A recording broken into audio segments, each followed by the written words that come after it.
8वां अध्याय। काम की हार। सूत जी बोले, हे ऋषियों, जब इस प्रकार प्रजापति ब्रह्मा जी ने कहा, तब उनके वचनों को सुनकर नारद जी आनंदित होकर बोले, हे ब्राह्मण, मैं आपको बहुत धन्यवाद देता हूँ कि आपने इस दिव्य कथा को मुझे सुनाया है। हे प्रभु, अब आप मुझे संध्या के विषय में और बताइए कि विवाह के बाद उन्होंने क्या किया। क्या उन्होंने दोबारा तप किया या नहीं। सूत जी बोले, इस प्रकार नारद जी ने ब्रह्मा जी से पूछा। उन्होंने ये भी पूछा कि जब कामदेव रति के साथ विवाह करके वहां से चले गए और दक्ष आदि सभी मुनि वहां से चले गए, संध्या भी तपस्या के लिए वहां से चली गईं, तब वहां पर क्या हुआ। ब्रह्मा जी बोले, हे श्रेष्ठ नारद, तुम भगवान शिव के परम भक्त हो, तुम उनकी लीला को अच्छी प्रकार जानते हो। पूर्व काल में जब मैं मोह में फंस गया तब भगवान शिव ने मेरा मजाक उड़ाया, तब मुझे बड़ा दुख हुआ।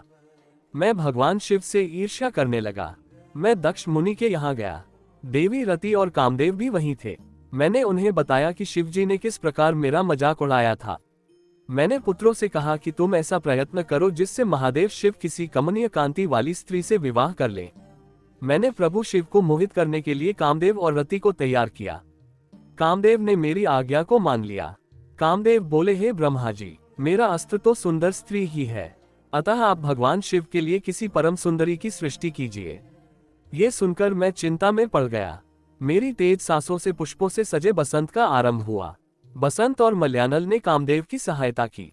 इनके साथ कामदेव ने शिवजी को मोहने की चेष्टा की, पर सफल नहीं हुए।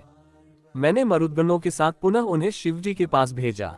बहुत प्रयत्न करने पर भी वे सफल नहीं हो पाए।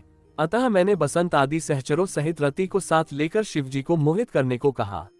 फिर कामदेव प्रसन्नता से रति और अन्य सहायकों को साथ लेकर शिवजी के स्थान हमारे को साथ चले कथा गए। सुनने के लिए सब्सक्राइब जरूर करें।